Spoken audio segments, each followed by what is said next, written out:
मेरी यूनिवर्सिटी में एक लड़का था जिसके साथ मेरी कभी नहीं बनी, और मेरी और उसकी इक्वेशन में बहुत कॉम्प्लिकेटेड थी, and it was truly based on this one incident जहाँ पर मेरा और उसका एक इंटरेक्शन हुआ कैफेटेरिया में। और मेरी गलती थी, लेकिन the way he reacted was really really bad. मतलब मैं बहुत एम्बैरेस्ड हुई थी उसकी उस टोन से, उस लहजे से, उसके बात करने के तरीके से, हालांकि बात इतनी बड़ी नहीं थी। अब उसके बाद मेरा और उसका कोई डायरेक्ट रिलेशनशिप नहीं था, कोई डायरेक्ट इंटरेक्शन नहीं था। He was from a different department, I was from a different department. लेकिन जब भी मुझे वो यूनिवर्सिटी में मिलता था ना, मुझे बस एक चीची चढ़ती थी, कहती थी यार I don't want to see him, मुझे ये जहर लगता है। वो एक इम्प्रेशन बस बिल्डअप हो गया था।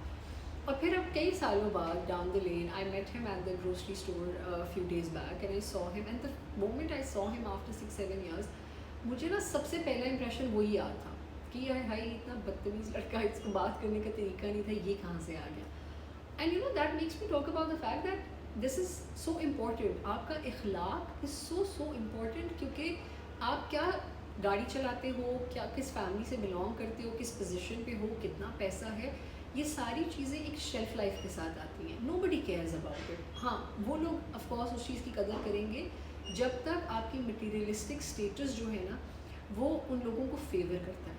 जब उनका वो फेवर ख़त्म हो जाएगा, जब उनको वो चीज़ें ज़रूरत नहीं होंगी, then everything comes down to the fact of who you are as a person. आपका इखलाक, आपका तौर तरीका, आपका बात करने का तरीका, आपका लहजा, आपकी टोन, आप अगले इंसान को कितना वेलकमिंग फ़ील करवाते हो, कितना होमली फ़ील करवाते हो, ये चीज़ें हमेशा रहती हैं। चीज़ें ख़त्म भी हो जाए, स्टेटस ख़त्म भी हो जाए, पैसा ख़त्म भी हो जाए, but if you are a good person, you will always find people around you. You will always find people on just a call away or a text away, कि मुझे पता है कि अगर ये इंसान कॉल करेगा तो कोई भी आपको for granted नहीं लेगा, क्योंकि उनको पता है who you are as a person। And ये चीज़ें मुझे लगता है कि हम कहीं ना कहीं जिस दौड़ में हैं हमारी सोसाइटी में, ये बहुत पीछे रह गई हैं। हम उन चीज़ों के पीछे भाग रहे हैं जो टेम्पोरली मैटर करती हैं, लेकिन जो इखलाक है वो आप बिल्ड नहीं कर सकते हो। It's inside of you, and if you are not constantly working on you, अगर आप हमें अपने आप को ग्रोथ में नहीं लेकर आ रहे हो, हीलिंग में नहीं लेकर आ रहे हो, learning new things, flexibility in your personality, आप कभी भी टाइम के साथ साथ रिक्वायरमेंट्स के अकॉर्डिंगली नहीं चल सकते।